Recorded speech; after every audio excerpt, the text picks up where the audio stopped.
पहला पाठ लेवी अध्याय 19 पद संख्या 1 से 2, 17 से 18। प्रभु मूसा से बोला, इस्राएलियों के सारे समुदाय से यह कहो, पवित्र बनो, क्योंकि मैं प्रभु तुम्हारा ईश्वर पवित्र हूँ। अपने भाई के प्रति अपने हृदय में बैर मत रखो। यदि तुम्हारा पड़ोसी कोई अपराध करे तो उसे डांटो, नहीं तो तुम उसके पाप के भागी बनोगे। तुम न तो बदला लो और न तो अपने देश भाइयों से मनमुटाव रखो। तुम अपने पड़ोसी को अपने समान प्यार करो। मैं प्रभु हूँ। सुसमाचार मत्ती का सुसमाचार अध्याय 5 पद संख्या 38 से 48।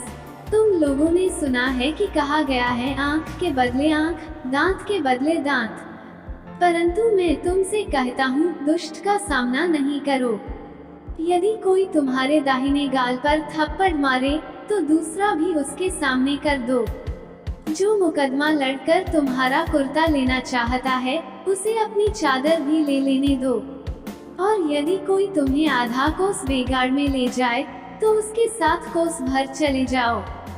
जो तुमसे मांगता है उसे दे दो, और जो तुमसे उधार लेना चाहता है उससे मुंह न मोड़ो। तुम लोगों ने सुना है कि कहा गया है, अपने पड़ोसी से प्रेम करो और अपने बैरी से बैर।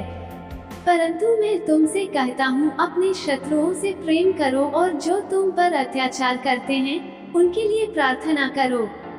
इससे तुम अपने स्वर्गिक पिता की संतान बन जाओगे, क्योंकि वह भले और बुरे दोनों पर अपना सूर्य उगाता तथा धर्मी और अधर्मी दोनों पर पानी बरसाता है। यदि तुम उन्हीं से प्रेम करत हो जो तुमसे प्रेम करते हैं, तो पुरस्कार का दावा कैसे कर सकते हो? क्या नाकेदार भी ऐसा नहीं करते? और यदि तुम अपने भाइयों को ही नमस्कार करते हो तो क्या बड़ा काम करते हो? क्या गैर यहूदी भी ऐसा नहीं करते?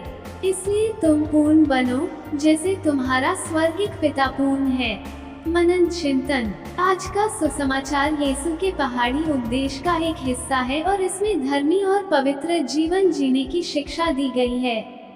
इस अंश में यीशु संहिता के शब्दों से परे जाने और इसे गहरे और अधिक सार्थक तरीके से पूरा करने के महत्व पर बल दे रहा है। पद संख्या 38 में यीशु आँख के बदले आँख और दांत के बदले दांत की अवधारणा पर चर्चा कर रहे हैं, जो प्राचीन काल में सजा का सिद्धांत था। यीशु सिखाते हैं कि बदला लेने के बजाय हमें दूसरा गाल आगे करना चाहिए और अपने शत्रुओं से प्रेम करना चाहिए। वो क्षमा और करुणा के महत्व और बदला लेने की इच्छा से ऊपर उठने की आवश्यकता पर बल दे रहे हैं। पद संख्याएं 43 में यीशु अपने शत्रुओं से प्रेम करने के बारे में शिक्षा को जारी रखते हैं। वो उन लोगों के लिए प्यार करने और प्रार्थना करने के महत्व पर जोर देते हैं जो हमें चोट पहुंचाते हैं, और हमें पूर्णता के लिए प्रयास करने के लिए कहते हैं, ठीक वैसे ही जैसे ईश्वर पूर्ण है। यह हमें बताता है कि यीशु की शिक्षाओं का पालन करना हमेशा आसान नहीं होगा, परंतु चुनौतियों के साथ होगा। लेकिन एक धर्मी और पवित्र जीवन जीने के लिए यह हमारे लिए आवश्यक है। आमीन।